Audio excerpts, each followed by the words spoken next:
You know that feeling?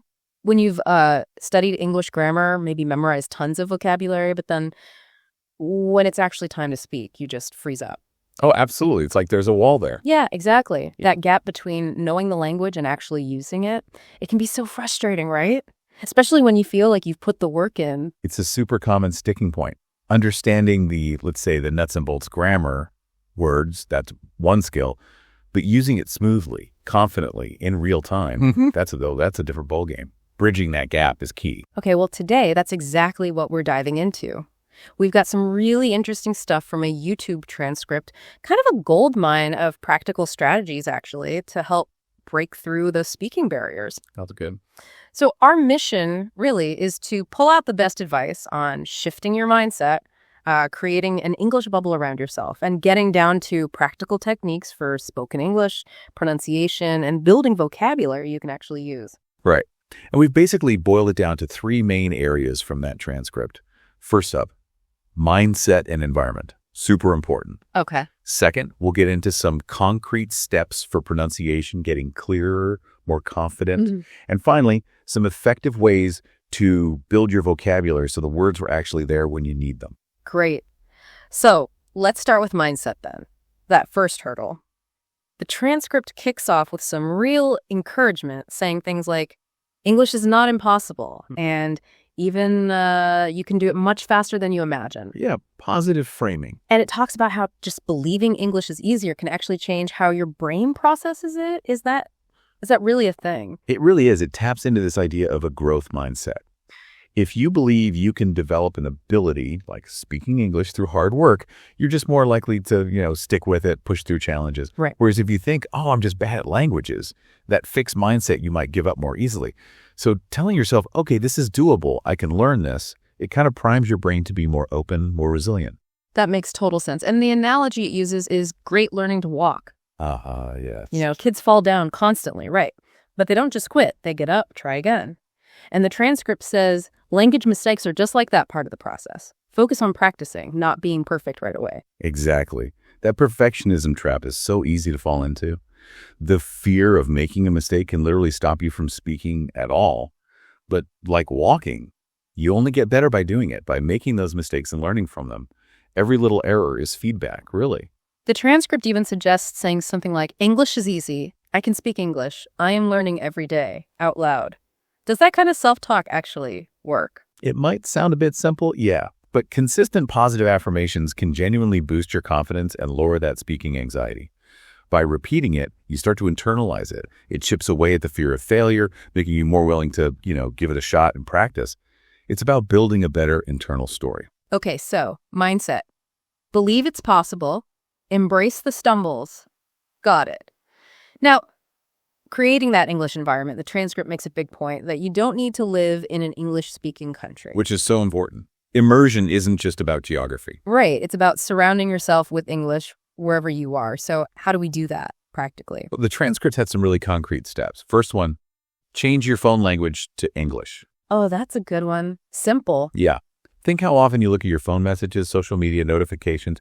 It's constant low-level exposure in context. You absorb stuff almost without trying. Okay, next up. Start thinking in English. It sounds harder. Trying not to translate in your head first. It is a bit trickier, takes conscious effort, but translating adds a delay, makes speech clunky. The idea is to build that direct path from thought to English word. Start small, like the transcript suggests. I am getting up. I want coffee. Simple thoughts. Gradually, it speeds things up, makes you sound more natural. And then, talking to yourself in English, in the mirror. Yeah. Sounds maybe a bit weird, but it's a safe space. Right. No judgment. You can practice forming sentences, work on sounds, ask and answer simple questions, builds confidence privately. Oh, okay. And the last one, labeling stuff around the house. Sticky notes on the fridge, the table, the books. Yep. Refrigerator, book, chair. And say the word when you see the object. Maybe make a quick sentence. This is a blue book. I see. It makes the vocabulary tangible, connects the word directly to the thing in your daily life. Constant little reminders. Now, here's something interesting the transcript brings up. Maybe don't focus too much on perfect grammar, at least initially. Right. This can be a bit controversial for some learners. Yeah, because it feels like grammar is everything. But it argues that overthinking grammar can actually stop you from speaking. Exactly. It's that analysis paralysis. You worry so much about getting the tense right or the preposition that you just hesitate. You don't speak. It kills confidence and stops you getting vital practice. It compares it to how kids learn, right? They listen, they repeat, they absorb patterns. They don't start with grammar charts. Precisely. The focus should be on communication first, especially early on. Get your message across, even if it's not perfect. Build that fluency, that confidence. You can always polish the grammar later. Like building the foundation before adding the fancy trim. Perfect analogy. Start with simple sentences. I go, she is eating, they play. Repeat them. Get comfortable just making sentences. Okay, makes sense. So mindset good, environment getting English. Yeah, now pronunciation. The transcript says this is crucial for confidence and sounding natural. Absolutely key. But it also says the goal isn't necessarily a perfect native accent, but clarity, being understood. Why is that distinction important? It's huge for motivation. Chasing a perfect accent can be exhausting and often unrealistic. The real goal is intelligibility. Can people understand you easily? Focusing on clear sounds and patterns that affect understanding is much more productive. So the first technique is basically listen and imitate. Choose stuff you like, podcasts, YouTube, whatever, and really listen to the sounds, the rhythm. Yeah, tune into the music of it, the intonation, the ups and downs, the rhythm which words get stressed, and how individual sounds are actually made. And then the actionable part. Pause, repeat, try to copy everything, the words, the tone, pitch, rhythm. It gives that example, I want to go to the park. Right, and that example shows how function, words like to, often get reduced.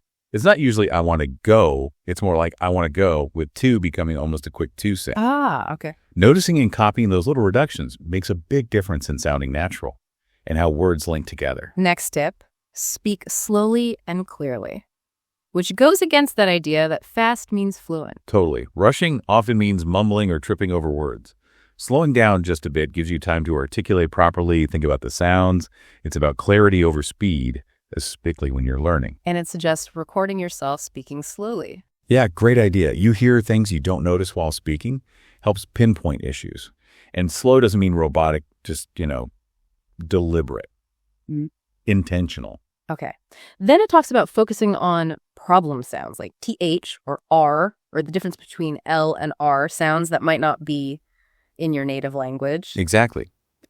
These are common culprits because the mouth movements are unfamiliar. The T with the tongue between the teeth, that English R pulled back in the mouth, or just getting the tongue placement right for L versus R, it takes specific practice. And you need to really listen to how native speakers make those sounds. Yeah, active focused listening for those specific sounds helps a lot. Watching videos where they show the mouth position could be useful too. Then there's tongue twisters, like she sells seashells. Fun, but do they actually work? They do. They're like little workouts for your mouth muscles. They force you to move between difficult sounds quickly and accurately. It improves your agility, which helps in normal speech too.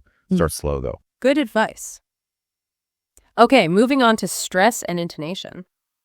English being stress-timed, what does that mean? It means the rhythm is based on stressed syllables, which tend to occur at roughly regular intervals. Unstressed syllables get squeezed in between. It gives English its characteristic rhythm. Getting the stress wrong in a word can even change its meaning sometimes. Wow, okay. And intonation, the rise and fall of your voice, carries meaning to like asking a question versus making a statement. It's crucial for sounding natural and being understood. So practice includes listening for the stressed syllable, maybe clapping it out, and in sentences, stressing the important words, nouns, verbs. Exactly. Stress the content words, the meaning carriers. And soften the little function words the to, is, like in I want to go to the store. Stress want and store. Practicing that rhythm makes a huge difference. And the final pronunciation tip, record yourself again. Can't emphasize it enough. It's the best way to self-assess.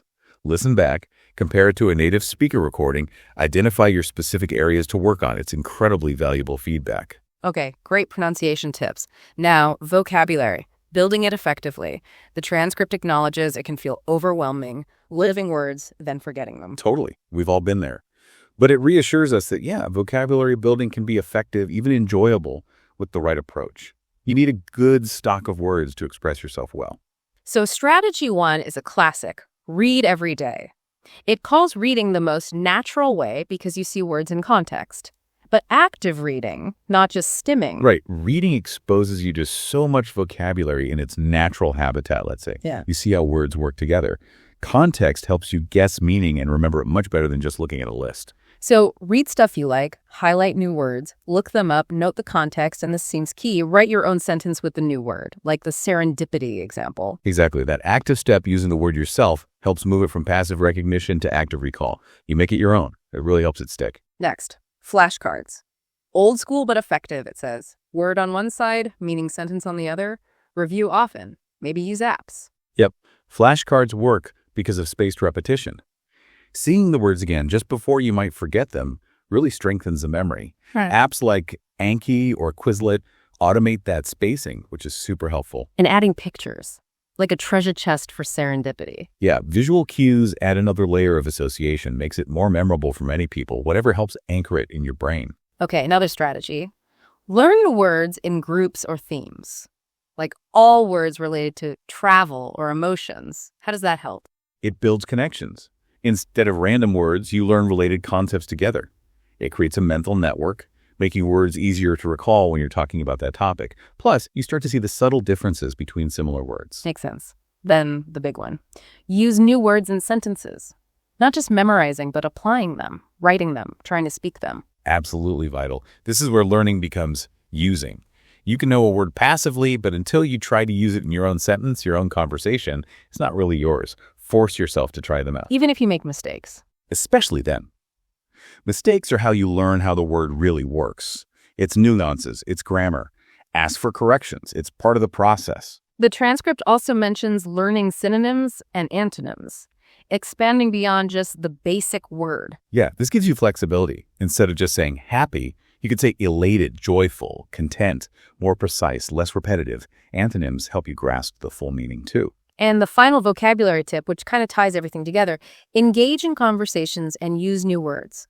Talk to people, write stories, basically put it all into practice. That's the ultimate goal, right? Using the language. Conversations where it all comes together. It's your chance to test drive those new words in a real situation. Yeah. Get feedback. Make them truly part of your active vocabulary. Don't be shy. Just play with the words. So, wrapping up this deep dive then, we've covered a lot. The power of mindset, creating that English environment anywhere, practical steps for clearer pronunciation, and smart ways to build vocabulary you can actually use. Yeah, it's a really solid roadmap from that transcript. It shows that fluency isn't some impossible dream. It's achievable with consistent effort, the right strategies, and, believing you can do it. Absolutely. So here's a final thought for you listening.